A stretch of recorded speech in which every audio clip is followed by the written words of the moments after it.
Tonight on CTV3 News, house fire in San Narciso Corozal causes over $100,000 in damage. Investigations are ongoing. Truck driver Mark Anthony Gabriel murder shocks Belmopan community. Are delivery trucks now targets? Belize the sugar industry prepares for better 2025-2026 crop season amid the challenges of fusarium wilt and climate change. And we have all the details of the agreement signed between the BSCFA and the BSI ASR. These are some of the stories we have for you tonight in our newscast for Thursday, January 8, 2026.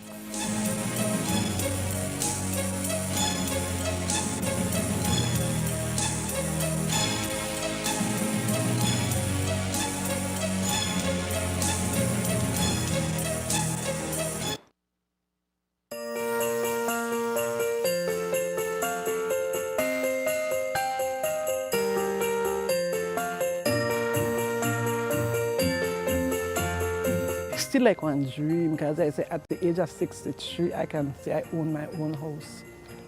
I can honestly say, and it get me weak. Before this, I was living on the mobile home, right?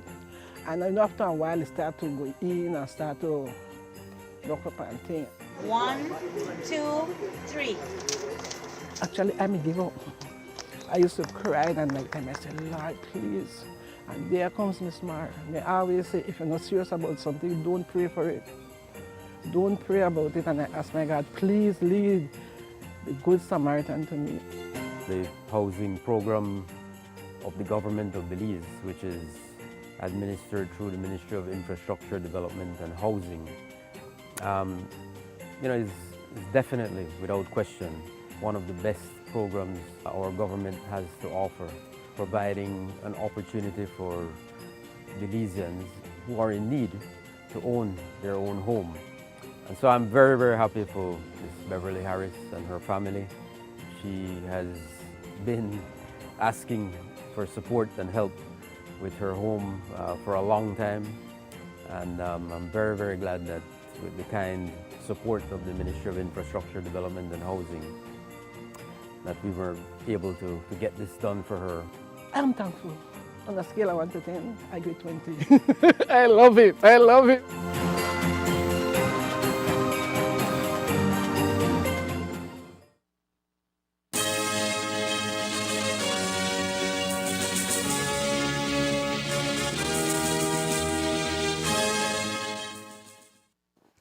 Good evening. With your news also simulcast on Fiesta FM 106.7, I am Joanna Rodriguez. Cops are tonight actively investigating a deadly robbery incident that left 55-year-old delivery truck driver for Caribbean Chicken, Mark Anthony Gabriel, dead. The incident unfolded around 4:35 p.m. on Wednesday along Mountain View Boulevard in Belmopan near Sunny City Supermarket, prompting a swift response from law enforcement.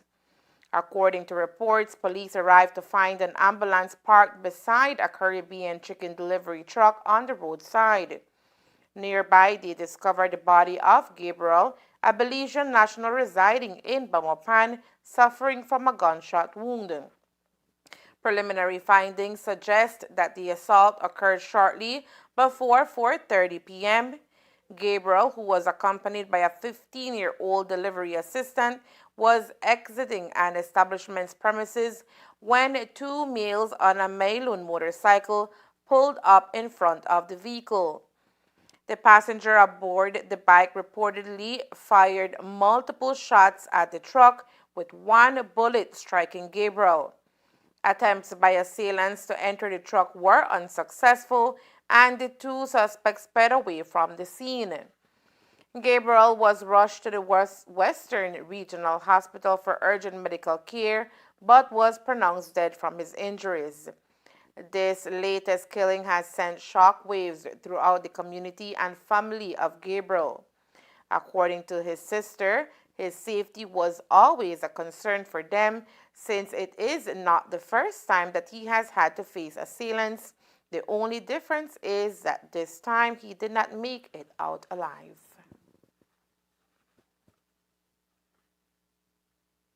This happened to him sometime last year. He did get held up somewhere in Tigertown, and fortunately, nothing happened at that time. I think they did rob like $600 from him, and every single day I would tell Mark, quit that job, get a different job, go to a call center or whatever is easier. But he was really passionate about that job. He really loved it. He was an exemplary employee. He would go to work at 5:30, and he would be the last to leave. So he was a really, really dedicated employee. What do you remember him telling you when you brought up security concern? No, he would never. He can't. His clients depended on his customers. Sorry, depended on him so much, and he was so reliable that he could not let them down. So that was the. Well, he really loved his job, and I feel like my brother died a hero because, when you love what you're doing every day, it doesn't feel like a job. This is Mark Gabriel's last photo with his two daughters who he had custody of. One is 18 and the other is 19. Tonight their future is uncertain as they have been left fatherless.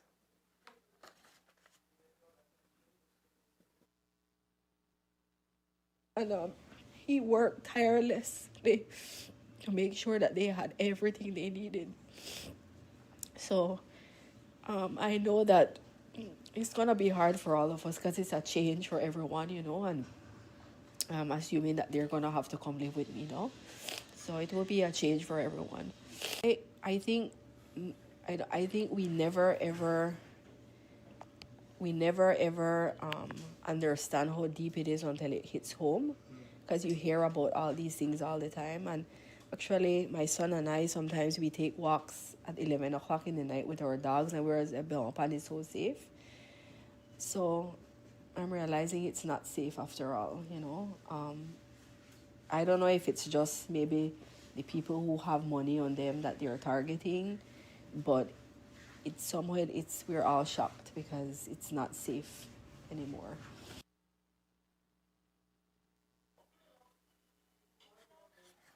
Investigations remain ongoing as authorities work to identify the perpetrators and determine the motive behind the attack. In order to provide a better life for his two daughters, Mark Anthony Gabriel decided to relocate to Belmopan 3 years ago. That is when he started working at Caribbean Chicken as a delivery truck driver. But on the day of his senseless killing, Gabriel was not out doing deliveries. He was visiting different stores, cleaning out their freezers, and according to Caribbean Chicken's Belmopan branch manager, Jose Navarro, he had limited cash in the delivery truck. Wednesdays is not a run for him. It's a day that he would do some orders and also go out and clean freezers, and that would be his duties on on Wednesdays. So he was there at Sonny's store cleaning one of the freezers.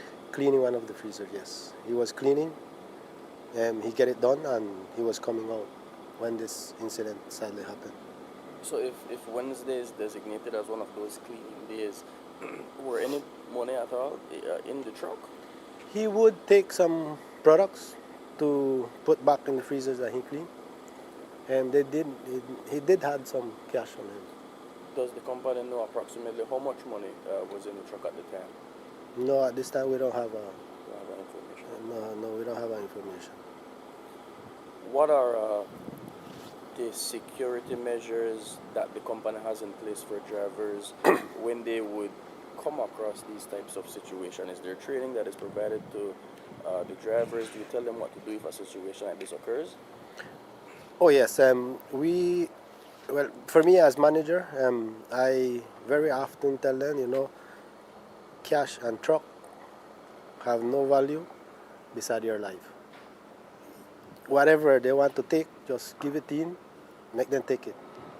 And Mr. Mark was one of that person that he had that in himself, that he often tell me, boss, if I have to give everything, I tell her, give everything. And he sadly come to the point that they never request money, they just shoot.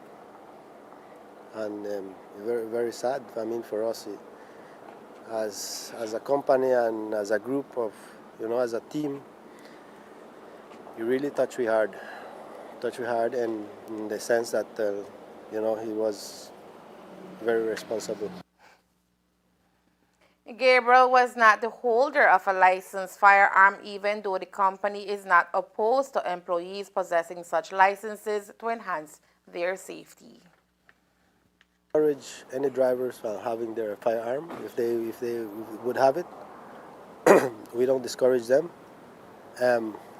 but some choose not to have firearm with themselves. So that's up to them. Not we don't encourage them or we don't discourage them, whatever. That's their choice. And he was one of the persons who just didn't have a firearm. Yeah, he didn't have one. And well, with the situation that we had with Sarita recently, he used to do the run towards Santa Marta and back. And recently, meeting that situation, he was one of the person that saw the truck on the roadside at the time. And I started to take the trip with him. And me personally, he would have do the inside here, then he picked me up and we go up the Santa Marta and back. We made do it that way. And sadly, the right in here. Very sadly, right in here. Was he alone, or was there another? He had a helper. And he managed to escape. Yeah, he managed to escape. Well, I would say thank God that the bullets never catch him, because he was at the range. He was very, very close. The way the bullets hit, it made possible that they could have made a shot. For the company, it is concerning that delivery trucks are being targeted by criminals, and measures must be taken for the safety of employees and residents of Belmopan. In this situation here, when I arrived at the scene where it happened, the police vehicle that came just seconds after me, they said they just passed the spot. They just run over the spot. He said we made it go slow right up the street. And what you could say, just time it right that the police gone and then do what they got to do. That's sadly. And yes, I believe that there are measures that we need to take, and for the safety of workers and ourselves, and we want to work on that. So it's something that it's being considered. Have you been in touch with Mr. Gabriel's family? Yes, we did. We just came from a meeting with them. It's very hurtful. I used to talk to him a lot, and one concern was his children. One very strong concern. He gave his life for his daughters. And he was a father and a mother at the same time. And he covered I was really surprised to see a father doing the duties the way he did. Very responsible to his children. As expected, the murder of Mark Anthony Gabriel has rocked the nation and has the Belize Police Department under a deep mode of investigation that has led to the detention of several suspects.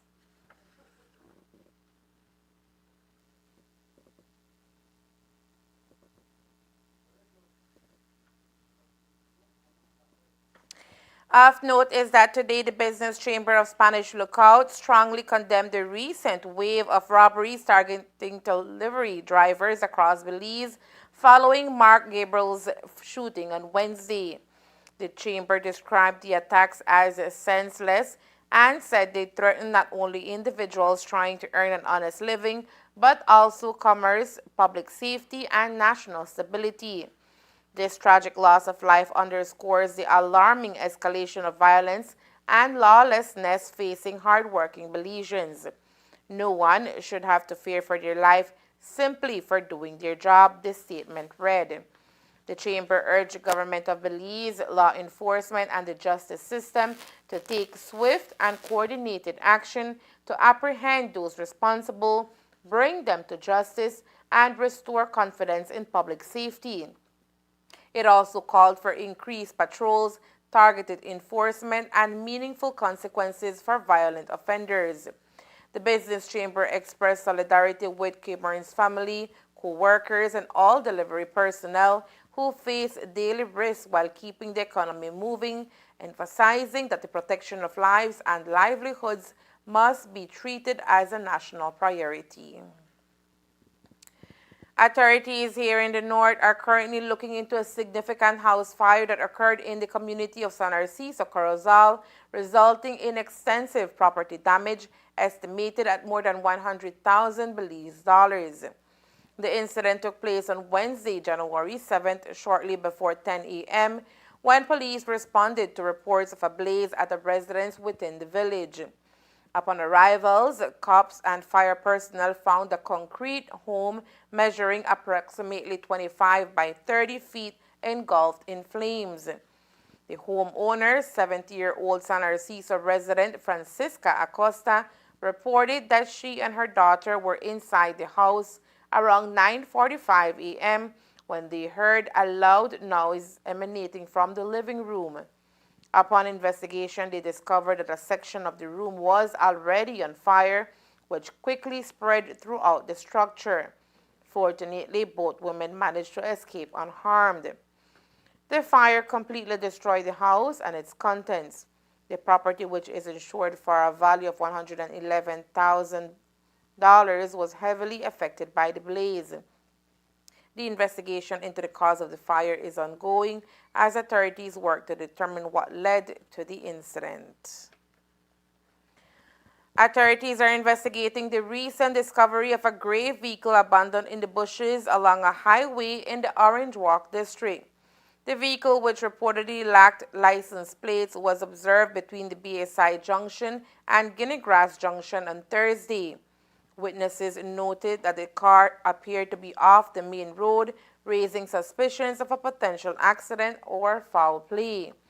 Upon arrival at the scene, law enforcement officials found no individuals nearby. The police have launched inquiries to identify the vehicle and ascertain whether there are any injuries or criminal connections linked to the incident. Officials are appealing to the public for any information that could assist their investigation. They encourage anyone who may have relevant details about the vehicle or its occupants to reach out to the closest police station. The 2024-2025 sugarcane crop season proved especially challenging for farmers, with the emergence of fusarium wilt compounding existing difficulties linked to climate change and pest infestations. The combined impacts led to reduced yields and increased production costs, placing significant strain on the northern sugar industry. In response to the crisis, the government made substantial investments aimed at containing the spread of fusarium and supporting affected farmers. These efforts included technical interventions, disease management strategies, and collaboration with industry stakeholders to stabilize production and protect cane fields. As the new crop season approaches, the leadership of the Belize Sugarcane Farmers Association, BSCFA, says farmers are entering the upcoming season in a better position, largely due to the coordinated efforts of the government and the wider sugar industry.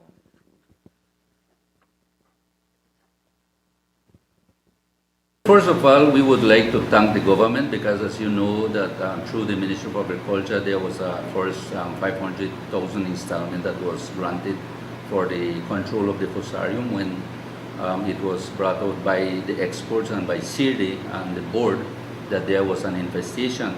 Then the government came out with another 2.5 million to assist the farmers, on which not only farmers of the BSCFA, but all farmers at large were assisted with that. And I think that there is still material for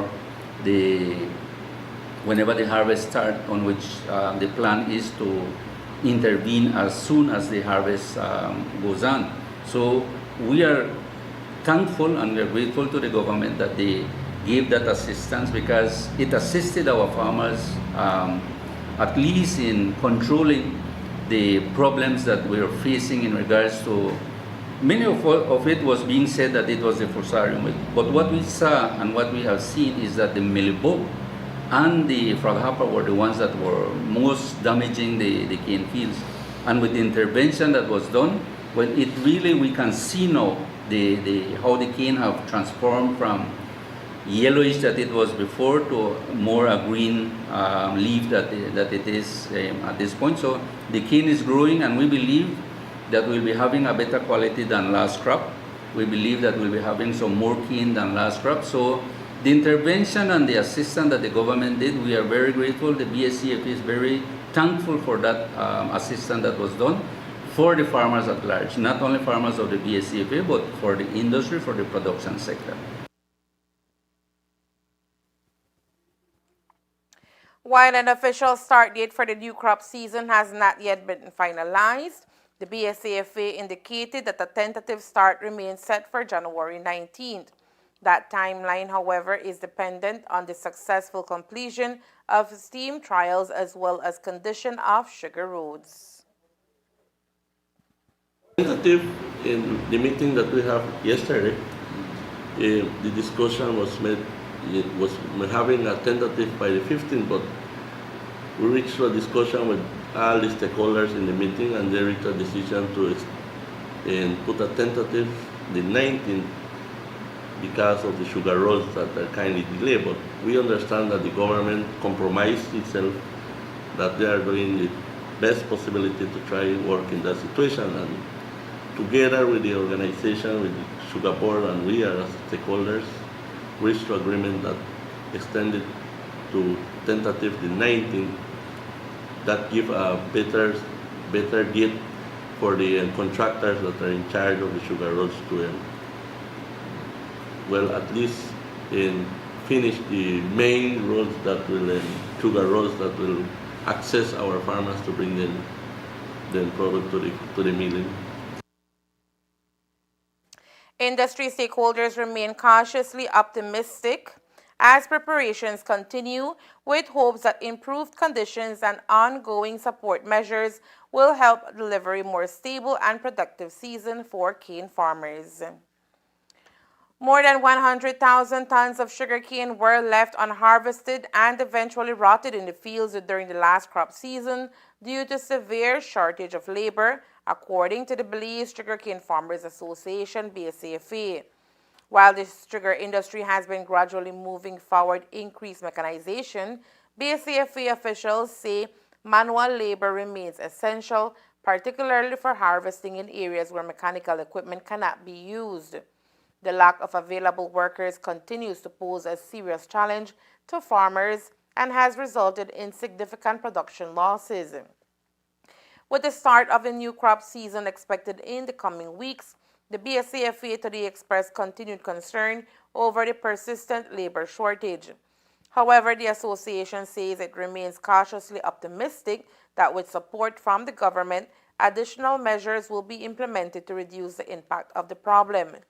The BSCFA believes that a coordinated approach involving policy support, labor programs, and industry collaboration will be critical in minimizing the shortcomings of this growing trend and ensuring that farmers are better equipped to meet the demands of the upcoming season. Well, yes, that's a concern from last years before, but then we have to give thanks again to the government that has already sent a statement to each association that yesterday in the meeting he come back again that they are trying their best. They are working with immigration department and everything to access more possibility, more facility with the charges and everything.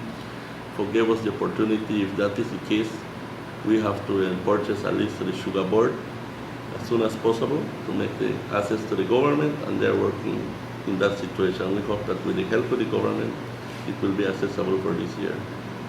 And we hope that our Belizean brothers can assist in regards to the cutting of cane, because you know that is one of the challenges that we face, not only the BSCFA but the industry at large. So we're looking forward into our brothers that are available for the cutting to come forward, because as you know, once our Belizean people can have an opportunity to work, then it is beneficial for the country and for everybody.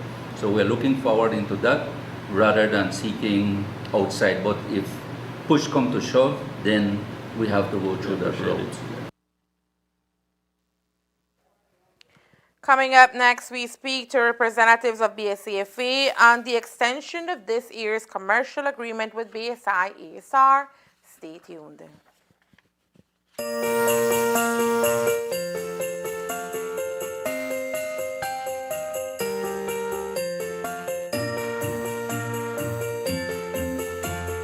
It's still like one dream, because I say at the age of 63, I can say I own my own house. I can honestly say, and it get me weak. Before this, I was living on the mobile home, right? And then after a while, it started to go in and start to lock up and things. 1, 2, 3. Actually, I give up. I used to cry and night time. I said, Lord, please. And there comes Miss Mara. They always say, if you're not serious about something, don't pray for it. Don't pray about it. And I ask my God, please lead the Good Samaritan to me. The housing program of the government of Belize, which is administered through the Ministry of Infrastructure Development and Housing, is definitely, without question, one of the best programs our government has to offer, providing an opportunity for Belizeans who are in need to own their own home. And so I'm very, very happy for Ms. Beverly Harris and her family. She has been asking for support and help with her home for a long time. And I'm very, very glad that with the kind support of the Ministry of Infrastructure Development and Housing, that we were able to get this done for her. I'm thankful. On a scale of 1 to 10, I give 20. I love it. I love it.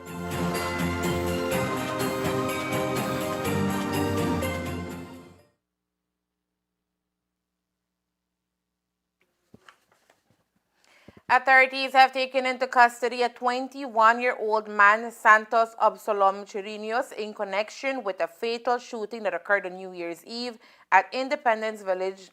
Chirinos, a Belizean construction worker from Bella Vista Village, was formally charged on Wednesday, January 7, 2026, with murder and escaping lawful detention.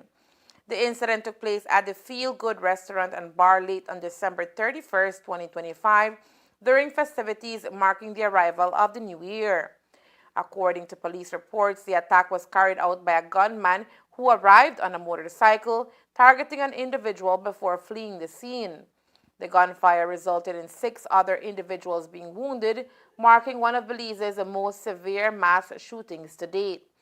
Eyewitnesses recount that the shooter fired into the crowd, causing panic and chaos. One person who survived the ordeal told News 5 that he initially thought the loud noises were firecrackers, only realizing he had been shot when he saw blood. The victim, Keith Neal, was transported from Southern Regional Hospital to the Carl Houston Memorial Hospital, where he succumbed to his injuries. Neal's sister, Shannon Neal, described him as a humble man deeply committed to his family. She expressed her family's desire for justice in the wake of his death.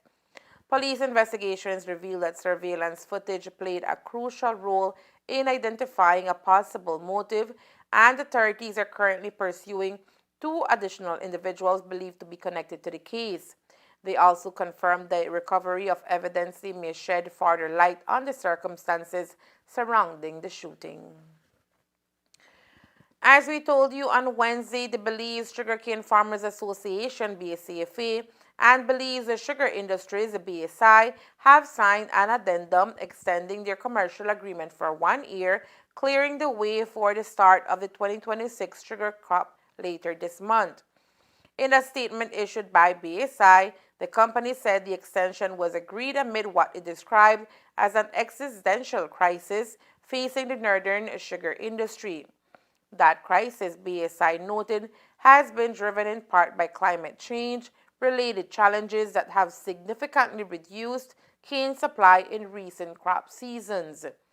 BSI pointed the spread of fusarium disease, along with prolonged droughts, excessive rainfall, and other climate impacts, as major factors affecting production and threatening the long-term viability of the industry.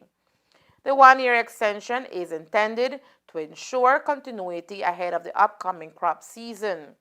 The existing commercial agreement was nearing expiration, raising concerns among farmers and other industry stakeholders about uncertainty surrounding cane deliveries and milling operations. Both the BSCFA and BSI have indicated their willingness to work closer together to support the successful execution of the upcoming crop. They also indicated that possible amendments to the commercial agreement will be considered based on recommendations from the Commission of Inquiry, which examined long-standing disputes and structural challenges within the sugar industry. Speaking with BSCFA leaders today, they confirmed that the decision to sign the extension was made in the best interest of farmers, many of whom are still recovering from the severe setbacks the industry suffered last year. Well, in reality, it came about because we are seeing the situation with our farmers, and as you know, last crop was not a good crop because of the fusarium, the mealybug, and the other insects that were damaging the cane. So when we managed to see the problem that we had last crop, the damage was already done. This year, we're seeing that the canes are a little bit much better. So our farmers are really looking forward to deliver that cane, because they and we wouldn't want that any infestation can come about and then they will be losing what they have at point. Because if you see the history, if farmers are unable to deliver their cane, then they are unable to make back their money they invested. So based on that, the committee, the board, took this to the farmers in the general meeting and the meetings we had on the different branches. And the farmers approved that we go forward and sign this agreement with BSI, on which we were proposing 3, and they came out proposing 1. And I want to clarify that because I heard in the news that they are saying that BSCFA was proposing 7. We have never proposed 7 in any signature of our agreement. We have always seen most 3, but this time BSI came out with 1, and then, well, the farmers agreed that we do so, and that is what transpired yesterday. With the signing of the addendum is being viewed as a positive and necessary step for both parties, the BSCFA acknowledged that the long-term agreement remains elusive. Moving forward, the association says it looks forward to more productive dialogue and concrete steps towards securing a sustainable long-term commercial arrangement for the benefit of cane farmers and the wider sugar industry.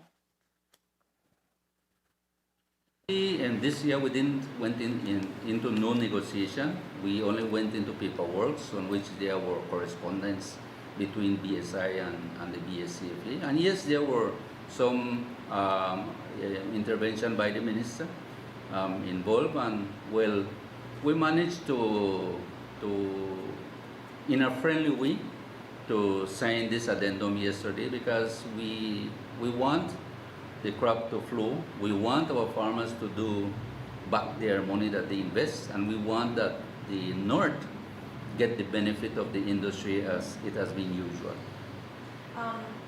In terms of now moving forward, I know this is for 1 year, and now a long-term agreement still needs to be looked at. Is the BSCFA looking at anything in particular that you guys are still, set on trying to achieve with that long-term agreement? Well, as you can recall, we had the commission of inquiry that was done, and there are some good information that is within that commission of inquiry. We'll be looking forward into working within what the commissioners brought forward, and that will give us that opportunity for a long-term negotiation with BSI. While the extension of the current commercial agreement for an additional year is being welcomed as a positive development for both the Belize Sugarcane Farmers Association, BSCFA, and the millers, a major issue affecting farmers remains unresolved.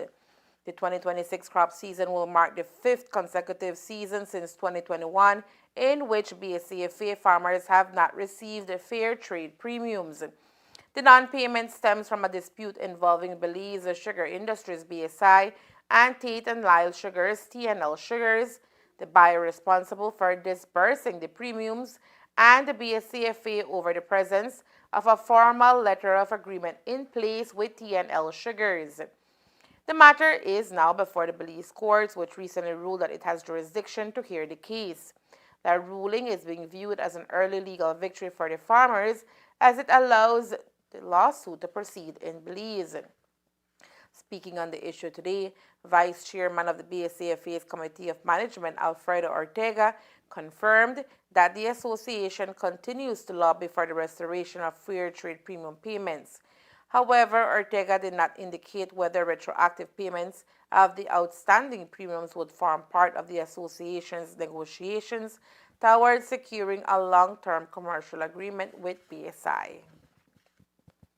Well, we continue with what we have on table. We haven't got anything clear to the BSCFA that we will be getting premium as we speak, but we continue working towards that. The minister had said that they will be also supporting to see how best this can materialize. We are working towards that.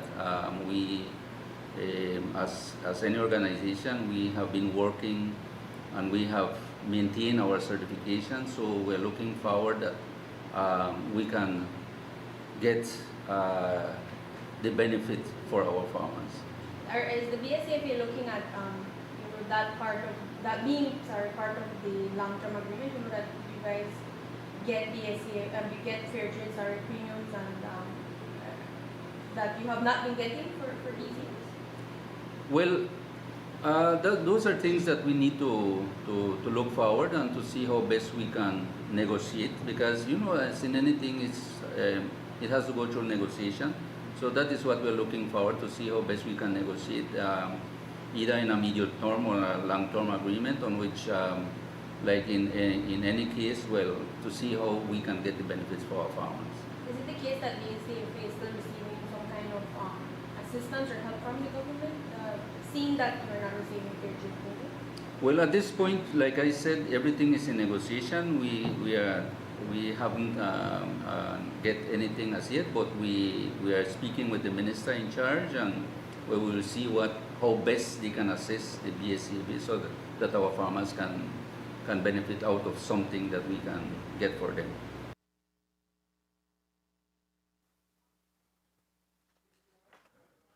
For many cane farmers, the unresolved fair trade dispute remains a critical concern, even as efforts continue to stabilize the industry and ensure the successful start of the 2026 crop season. The upcoming northern sugar cane crop season will see the introduction of individual cane quality testing at the Belize Sugar Industries BSI mill, a move stemming from recommendations made by the Commission of Inquiry into the Sugar Industry.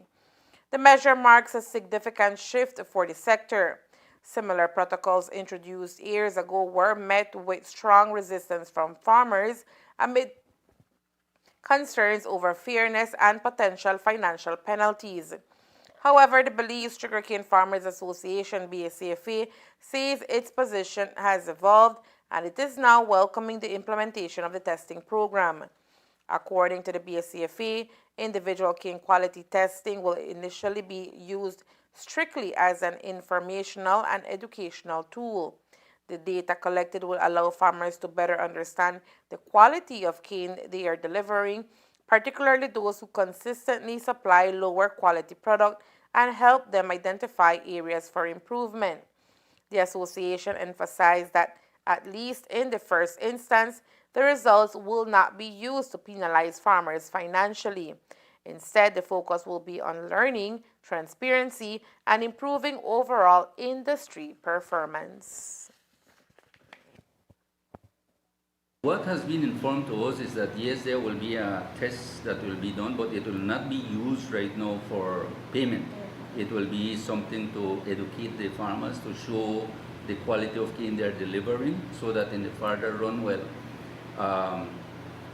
we can appreciate and we can come together to agree if that is the way we want to go. Because it is very important also. Quality is very important because at the end of the day, the better quality of cane you have, it's a better currency that you can get per ton of cane. So as an association, we support that quality is very important. Now, we also have to be very vigilant because we don't want things happen as in the past where the core sampler was working. It's not, at that time, the farmers were not saying remove the core sampler, the farmers were asking to suspend the core sampler. Nevertheless, we reached to where we reached, and we don't want to have that same experience again. We want that whenever we agree to something, that it will create long opportunity that will give that trust that what the information is bringing out is the real information in regards to the quality of the cane that the farmers are delivering to the mill. Industry stakeholders say the initiative could lead to better farming practices and improved efficiency at the mill in the long run. And there is more news after the break. Stay tuned.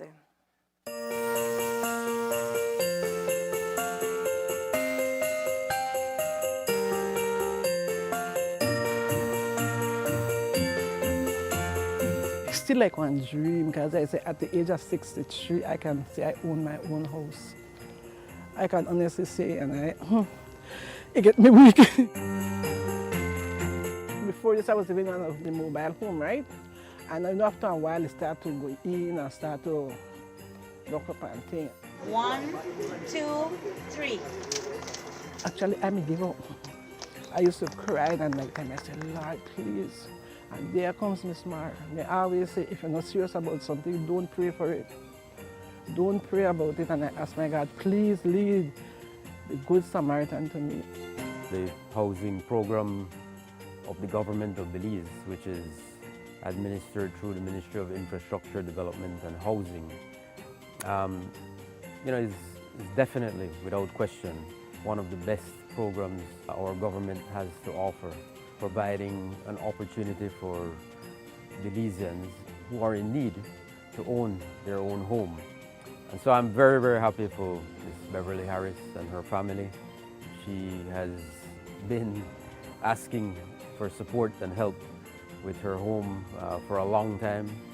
And I'm very, very glad that with the kind support of the Ministry of Infrastructure Development and Housing, that we were able to get this done for her. I'm thankful. On a scale of 1 to 10, I give 20. I love it. I love it.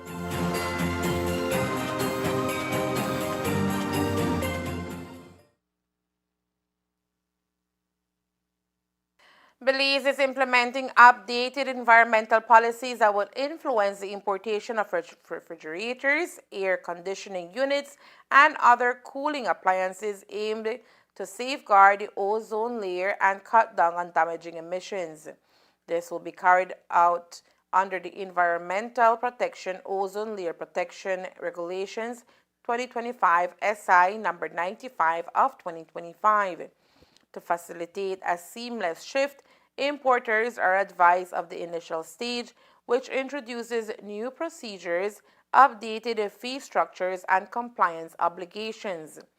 For business and importers, such as entities involved in importing controlled substances such as HCFCs and HFCs, or refrigerant-based devices, must adhere to a two-step process. 1. Mandatory registration. Importers are required to register with the Chief Environmental Officer, incurring a non-refundable fee of 1,000 Belize dollars. And 2. Permit for each transaction.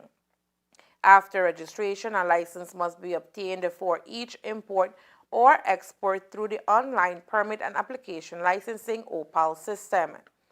Items that remain strictly prohibited: importation of chlorofluorocarbons, CFCs, R14 pound, and equipment containing chloro-difluoromethane, R22. For households, personal use, simplified process, individuals importing up to 2 units per year, such as refrigerators, air conditioners, or freezers, may request an exemption letter. The cost for this exemption is $25. The next step will include a full enforcement, and compliance requirements will take effect within the upcoming 3 months. Although the transition period has commenced, the Department of Environment will also be conducting public awareness campaigns. Importers are strongly encouraged to reach out to the department promptly to begin their registration. For additional information, please contact the office directly or send us an email. Honorable Francis Fonseca today received His Excellency Erwin Archila Faya, the new Ambassador of Republic of Guatemala to Belize, for the presentation of copies of his letter of credence. During their meeting, the Foreign Minister and the Ambassador discussed opportunities to strengthen their bilateral agenda, as well as the peaceful resolution of the Belize-Guatemala case currently before the ICJ. The Foreign Minister conveyed his best wishes to the Ambassador for a successful tenure. And that's the news. We invite you to join us for another newscast on Friday, January 9th, here on CTV3 News and Fiesta FM 106.7. Remember that to read a text version of the news, you can visit our website at CTV3BelizeNews.com. You can also log on to our Facebook page for current stories at facebook.com/CTV3BelizeNews or our YouTube channel at CTV3 News BZ. From all of us here at CTV3, thank you for watching and listening. Good night.